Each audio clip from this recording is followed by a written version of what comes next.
And that look on my face is just the way I look every morning because I'm not a morning person. So if I'm smiling, it's because I'm intentionally telling myself to smile, reminding myself to smile, just so that when my kids are looking at me, they don't see this grumpy old lady. And last night was actually a rough night. My daughter, her sleep, or lack of sleep, of course, affects me. So You brush your teeth? I've been up this morning. I think I woke up around 4:30ish. That's the time she got up, and I wasn't able to go back to sleep. So yeah, it's a little before 7 a.m. I've been up since 4:30 in the morning. Yeah, and then last night before bed wasn't really the easiest night. So the toys are all over the place. There's dishes. Ideally, I wash all the dishes and at that's night, just but I am not the only person out. in this household. So even if I wash all the dishes at night, I've learned that there may be another dish that ends up in the sink at night. So I started to just kind of let go of this idea that all the dishes must be clean, the whole living room must be clean, all of this must be clean, because I became frustrated when it wasn't, and that's not good. Good morning. So Good morning. some nights I just say, you know what, I'm done. Let's put the kids to bed, let's go to sleep, let's wake up, tomorrow's a new day. So that's pretty much Good morning to me. Mommy put the heat on. Let me know down in the comment section if you have toddlers or school-age kids in general. I want to know, do you make it a habit to make sure everything is clean every night, no matter what, no days off? My son definitely enjoys tea, and since he said he was cold, Mama made him some tea.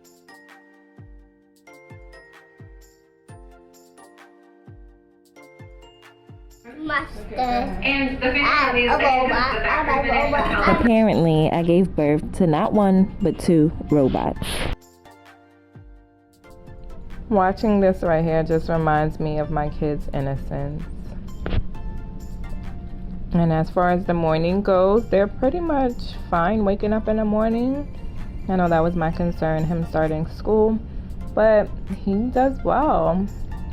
There are some mornings where I'm late and I'm frantic and I'm rushing, but he's still, for the most part, fine. And so is my daughter. Are your kids morning kids? Do you have trouble waking them up or getting them ready to leave? Or are they happy and dancing like robots?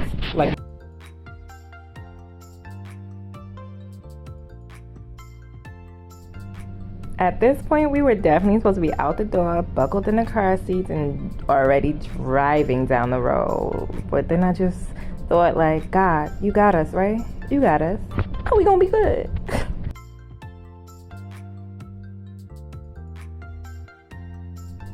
I've been doing this, I don't know what it's called, dip and flip or tag at your toes method with Eli since he was about 2 years old. So by the time he turned 3, he was already pretty good at it. And I would have liked to started him in school at 3. But, you know, the current events of the world happen. So, yeah, we still continue practicing. And his teacher actually told me, like, I'm thankful. She's thankful for me and allowing him to have his independence at home because it makes it easier when he's in class and he's able to not only follow the instructions but do things independently without them always having to help him.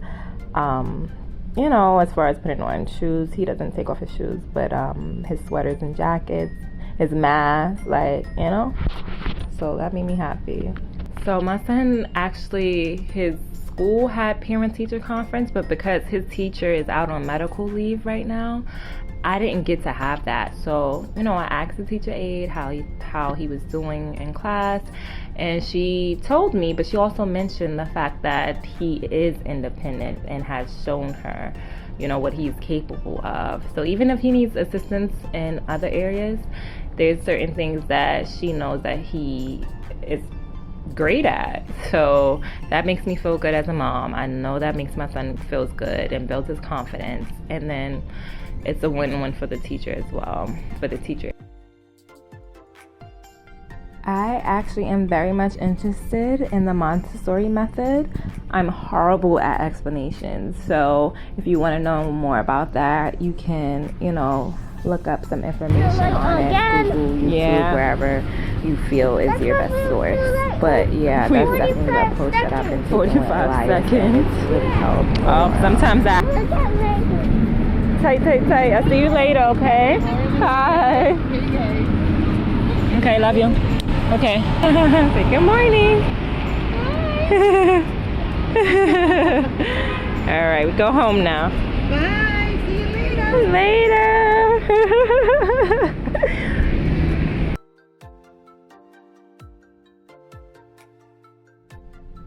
Due to the world events, I do not get the opportunity to walk my son to his classroom door. It's always drop him off at the building door.